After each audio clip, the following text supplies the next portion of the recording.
Hello, my name is Suleiman Har, and today we will be presenting, or I should say, Karl Marx, The Failed Experiment. A quick biography. Karl Marx was born in Trier, Germany. He studied philosophy at university, and he married a woman by the name Jenny von Westphalen. Involved collaboration with Room of the British Museum in 1981, and he follows suit 15 months later. And he died of, I believe, pleurisy, or whatever that is. Anyway. Pleurisy. Infection of lung. Here, let me do a quick review of this. Mainly, we're going to go over Kant and a little bit of Hegel. So, the main Kantian, I should say, thought school he used was something by the name, I know that should be familiar, antinomies. What? Antinomies? Anti what? Whatever. Antinomies. Anyways, you speak English. It's very similar to what Hello was talking about with Hegel, where it was the extreme and the moderate. Okay, you can't speak English. Okay, now I know you can't read. Basically, the most famous example of this was in his book. It was called in Capital. It was Capital Volume 1. A worker is free to have an unlimited work day. Should have no work day. And he takes, so far so good, right? Now, another one of his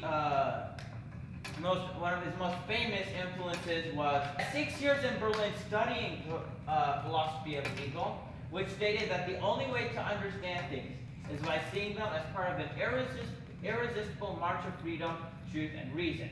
Hegelian theory suggested that historical progress would lead eventually to perfect human freedom. So basically, to a perfect society. And the way he was going to accomplish this society was through revolution. Influence on Karl Marx. And basically, Aristotle's essentialist view was based on unchanging and universal view of human nature, while Karl Marx humanity. Marx thought that humans changed with the way, with basically the economic situation they were in, while Aristotle thought that humans were almost unchanging and were almost in a universal.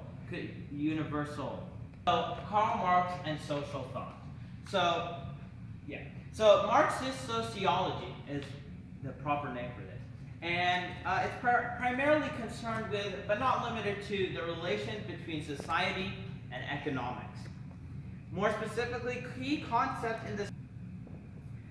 First, he goes into the politics of economic class, especially the hierarchies, inequities, and inequalities of a society structured by class.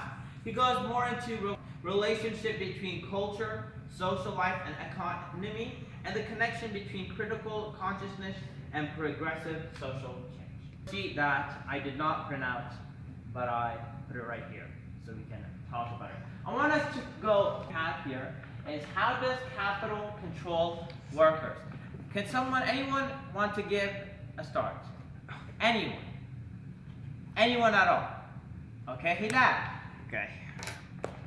So the availability of capital dictates not only the amount of workers that are available to a corporation, but also the level of experience, or the value of the worker in the corporation.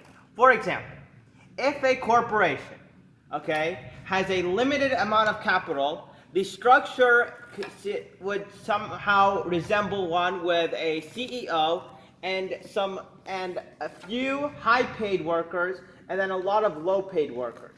But in a corporation with a lot of capital, there is more people who are paid more, and still a sizable amount of people who are paid. You were answering, but let me give mine 2 cents. How dare you? How dare you? That was a good answer. Excellent. That was a I good don't think you answer. answered the question though. It was a good answer to a question not asked. You are not an. I will So, tell you. basically, in most economic societies, it's a very, very basic connection. The more capital, the more likely you are to attract workers. It's very basic. Anyone else want to throw in their answer? Ziad? Ziad? I want to know I've your never heard of this before. answer. Okay. They have an answer? Do you have an answer? Well, I think the capital would, the higher the capital, the more attractive the business would be to attract workers. Okay, okay. Wait. Mode of production Wait, influence wait. the social class. Who wants to define mode of production? I want an answer with two sentences maximum. Mode Go. of The medium by which the products that a society uses That's not a are definition. I want a simple definition. the means by which the Yeah, give me a simple definition. Is very quite simply how things are made in a society. your Factories, Uh-huh. local versus Massive. made in China or mass production. On a small, where are they made? Are they made here?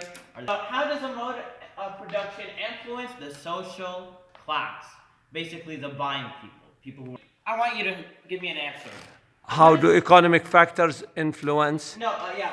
such as those relating the to relation? gender and race? No. What is the relation? All right, let's say that let's compare I'm this smart. situation in United States and in China.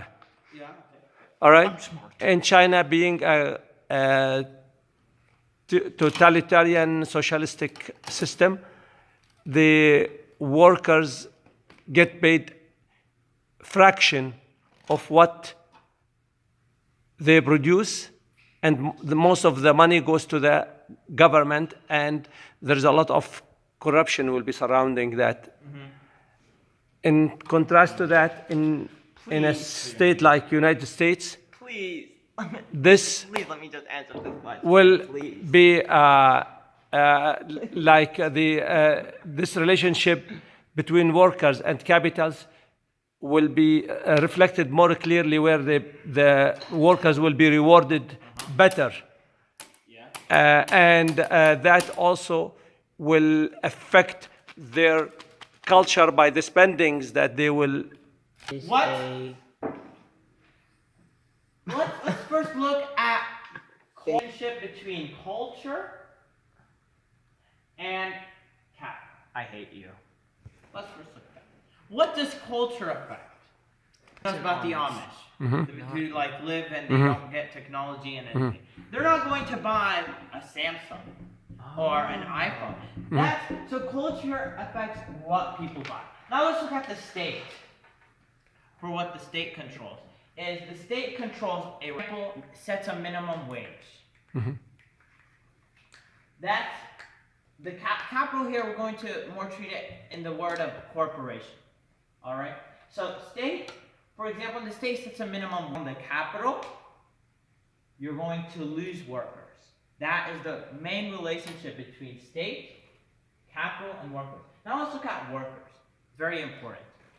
Workers affect all three of these. yeah, because Especially in a society. Yeah. Don't wait. Especially in a society like the United States. Yeah. Why? Because the workers, the people, are the ones who control the government. They're the ones who dictate the culture.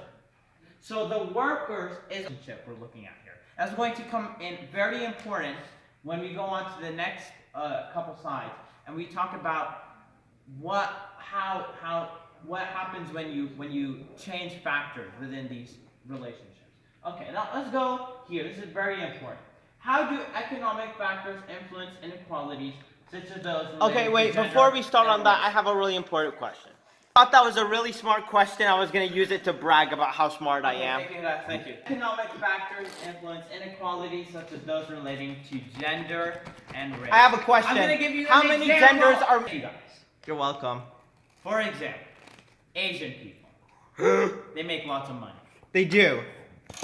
They make way more money Uh-huh. than, for example, Black people. blacks and Hispanic. White. Should the state step in and say, and decrease that inequality? Yes, by eliminating his Japanese. That's not what. And then everybody in the entire world will be able to buy everything the same. No, that would have destroyed the world. This is what socialism is all about. That's what all Marxism. Which is very unfair. The harder you work, the more money you need to make. Otherwise, you destroy the society and you destroy the state. Yeah, just destroyed it. First things first, though. What's Karl Marx's here? You're Karl Marx. Okay. So here are the three main ingredients that we're going to pay attention to in this presentation. Productive forces such as natural resources and technology, mode of production, and ideological superstructures. I'm going to define superstructures for you. That's like, for example, government. What did Ziad, what was your suggestion again about making sure everyone was equal? Can you repeat that for us? So you bring, if like $1 billion thing come out, everybody get the same chance at getting the $1 billion. If you just went and taught a school, or went Because- and just became a because- construction worker, because- or went and cleaned Because floors. everybody who becomes like those higher jobs, they get like Nobel Prize. Known as the labor theory value theory. So basically, it's a theory of value that argues that the economic value of a good or service is determined by the total amount of socially necessary labor required to produce it. So basically, he never referred, when he was writing his books and everything, he said this theory many times, he stated it many times, but he never referred to it specifically as the labor theory of value. But basically, when people read, value of a good is determined by the amount of labor put into it. Basically, the mistake Karl Marx is doing here is he's putting the value in something based on just the labor, rather than the final product. Look at the criticisms here, and we have a lot. Now, I list these as a bullet point, and I'm going to go into more detail with each bullet point. This revolution he had in mind, his Marxist revolution. That's why you see in, for example, in almost all the communist dictatorships, Mao, Russia with Lenin, Cuba with Castro. You see in almost all of them, the first thing they'll try to do is eliminate religion because they see it as a distraction for the final revolution that they have in mind. So let's Reads there. right. Oh, Yeah. that was a roast That, on both of yeah, us. and all these. Most people will just take the check. Am I right? Does Why? anyone disagree with that? Why? Right? Marx eventually concluded that relationships eventually determine all activities in a society, but he did not see the contractual nature of these relationships, and that they were driven by individual greed and fear, and not by the relationship itself. Basically, the more complex things of social structure, in our social structure. One little video I have for you guys.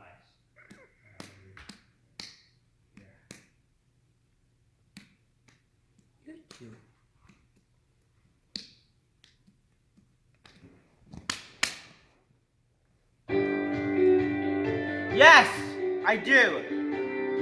I approve. What? Ideas have consequences. Sometimes good, sometimes bad, and sometimes Wrong button. bad, and sometimes catastrophic, like the ideas of Karl Marx. Born in Trier, Germany in 1818, Marx didn't invent communism, but it was on his ideas that Lenin and Stalin built the Soviet Union, Mao built communist China, and innumerable other tyrants, from the Kims in North Korea to the Castros in Cuba, built their communist regimes. Ultimately, those in a billion. Marx believed that workers, specifically those who did manual labor, were exploited by capitalists, the people who owned, as Marx put it, the means of production, specifically factories, but who did very little physical labor themselves. Only a workers' revolution, Marx wrote in Das Kapital, could correct this injustice. What would that revolution look like? Marx and his collaborator Friedrich Engels spelled it out point by point in the Communist Manifesto, discussed and debated in European intellectual circles, not by a little, but by a lot. There is not a single exception to this rule. Not the Soviet Union, not Eastern Europe, not China, not North Korea, not Vietnam, not Cuba, not Zimbabwe. Wherever Marx's legacy of Marxism, why do so many people, and now especially young people, defend it? The most common answer, Marx got it wrong. Marxism, we are told, is, under Marxism, that's who has all the power. Data to prove his theories. There's a good reason for this. There was no data to prove this. Any evidence to suggest that capitalism